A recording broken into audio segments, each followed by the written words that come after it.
Kuya, dalhin mo Coron Day 2. So kung may nag-aabang pa dito sa Coron Adventure namin, heto na po yung kasunod. Asa na ba yung afam dito na nakita ko man? 8:30 AM, dumating na yung sundo namin sa hotel. Pero nakaalis kami mag-alas 9 na. Alam nyo kung bakit? Hindi pa kami nakakabihis at nakakapag-prepare. Andyan na yung sundo namin. Panay chismisan man kasi ang aga-aga. Ayun, nag-antay tuloy yung mga foreigner na kasabayan namin. Nakakahiya man. Pero saglit lang naman yung biyahe hanggang sa makarating na kami dito sa my pier. Dito na magaganap yung mga registrations, ganyan. Dito na rin kayo aalukin kung gusto nyo mag-avail ng mga snorkeling gears at kayak. At nag-avail nga kami, kay first time ba namin 1.5 yung crystal kayak, tapos 150 each itong snorkeling gear ba, na di ko alam kung magagamit ko ba talaga. Bale, ang package po na in-avail namin para sa day 2 ay ang tinatawag nilang Tour A Adventure. Tama ba yun? Marami-rami din yung mga pupuntahang tourist spot para sa Tour A, pero mamaya ko na babanggitin yung mga yon ha. Alangan i-enumerate ko na lahat dito, di nyo pa naman nakikita. Nakakatuwa kasi dito sa grupo namin na mga magtutour sa isang bangka, kami lang yung Pinoy.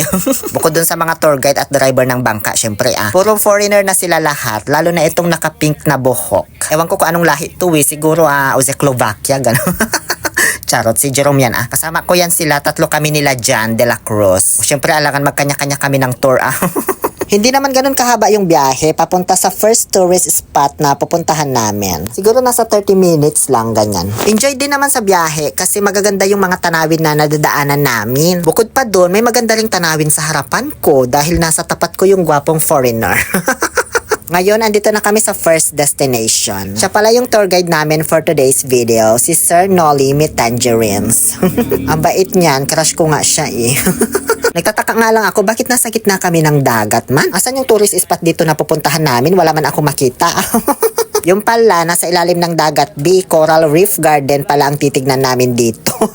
Medyo kinabahan ako kasi di man ako marunong lumangoy. Kahit may snorkeling gear naman. Kaya ayun, hindi ako masyadong nakapag-video dito, guys. Cellphone lang kasi dala ko. Yung camera ko, inaabot sa akin ni Sir Nolly. Kaso di ko kinuha. Natakot man ako baka mabitawan ko. Nahirapan man kasi talaga ako sa pag-snorkeling. Di pa kasi ako sanay. Tapos yung tsinelas ko lumulutang pa.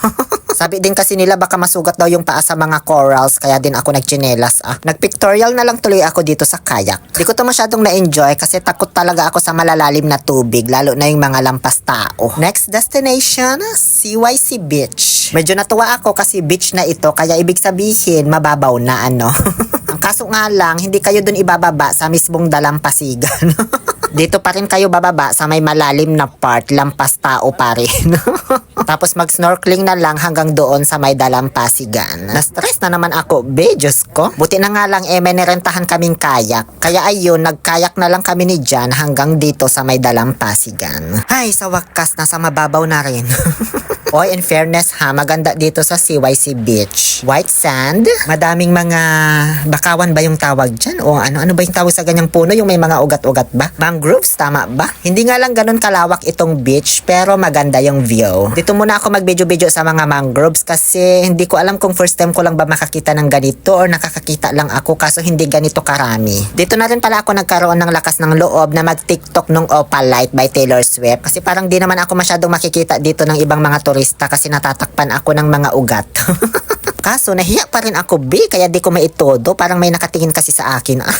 Kaya ayun, di ko pinost yung sayaw ko. Ganito naman yung view sa may right side niya. May mga rock formation na. Tapos may mga mangrove din pero hindi man ganun karami. Medyo bitin lang yung oras namin dito. Mayat maya ay tinatawag na kami ng kalikasan. Charot. Parang naubos yata yung oras namin sa pagpicture. Malapit na ang lunch nung natapos kami sa CYC Beach. Kaya magkakainan na dito sa susunod naming destination. Nakaka-excite kasi gutom na rin naman talaga ako. At ayun na po ang tinatawag nilang Balin sa Sayaw Beach. Tama ba? Yung may nakikita kayong parang kubo, yan na yun. At dyan din kami kakain sa may kubo-kubo na yan. Ay, plakada. Ang ganda rin ng view dito Para kang nasa loob ng screensaver ng laptop. Pagdating namin dito sa third destination, hinayaan muna nila kaming magtampisaw-tampisaw dito habang niluluto pa nila yung aming kakainin. Alam nyo, nakakatuwa itong experience ko na ito kasi first time kong malaman na pwede rin pala silang magluto-luto sa bangka. bangka. May mga lutuan talaga silang dala guys, di ko lang nabidyohan. May ihawan din, ganun. Kaya pala mausok yung ibang mga bangka pag nakikita ko sa malayo, may mga nagluluto na pala. Inosente talaga ako sa mga ganyang eksena, B. Nagustuhan ko tong balin sa Sayaw Beach, as in, ang ganda mag-pictorial. May spot na parang nasa kuweba kayo, ganun. Tapos basta maganda, yun lang kaya kong sabihin dito. Tinry ko gamitin yung snorkeling gear dito kasi medyo mababaw na dito sa may bandang unahan. Sayang man kasi yung renta ko dito kung di ko magamit. Kaso wala man ako masyado nakitang corals, mga isda lang na iba-iba kulay, ganun. Sa may bandang gitna pa daw, takot ako kasi lampas tao na naman ako. Mayat maya, tinawag na po kami ni Sir Nolly para kumain ng lunch. Ang sarap ng inihaw na tuna, yun ang pinaka nagustuhan ko sa lahat dahil lasang fresh talaga. May pansit din, may adobo, may kalabasa, may pipino, ganun. Puro Filipino foods lahat at nakakatuwa kasi nasarapan din yung mga foreigner. Panay tanong nga nila sa amin, is this adobe? Sabi, anong adobe ka dyan? Adobo. Ano yan? Adobe Photoshop? Charot. Ay, na-enjoy ko yung lunch din kahit papano kasi nakakasalamuha namin sila, nakakausap, ganon. Pero di man matagal kasi nauubusan na kami ng English. Next destination, Green Lagoon. Green Lagoon ba ito o Blue Lagoon? Basta may kulay siya. Ay, Diyos ko, wag na wag kayong kukurap pag enter nyo dito. Malayo pa lang, basta natatanaw nyo na, mag-video na kayo. Kasi pakaganda talaga yung entrada papasok dito. Parang ito na yung pinaka main attraction for Tour A, ganon. Yun bang masasabi mong nasa Coron, Palawan ka na talaga, ganon, kapag nakapagpa-picture ka na dito at nakapag-video-video. Ang problema ko nga lang na naman sobrang lalim ng tubig. Snorkeling na naman to. Buti na lang talaga nag-rent kami ng kayak. Kahit papano nabawi-bawi man yung 1.5 na renta man. Sinulit talaga namin magpicture dito kasi ang ganda talaga ng view. At syempre, video-video din para sulit talaga ang bayad. Alam nyo, kakaiba talaga yung itsura ng mga rock formation nila dito sa Palawan. Para kang nasa ibang planeta, ganun. Kaya okay na tayo dyan. Proceed na tayo sa next and last destination, ang Kayangan Lake. Katabi niya lang naman yung papunta sa Kayangan Lake. Kaso maglalakad pa papunta doon sa mismong lawa. Maganda rin naman yung view na madadaanan. Ready nga lang ulit yung katawan dahil magha-hiking na naman.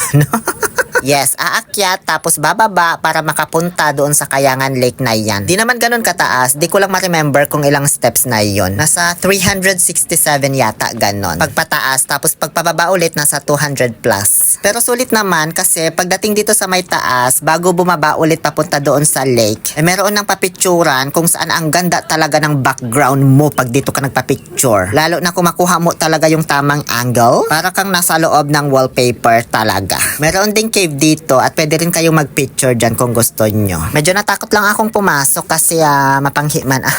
Ngayon, pababa na kami, papunta na doon sa lake.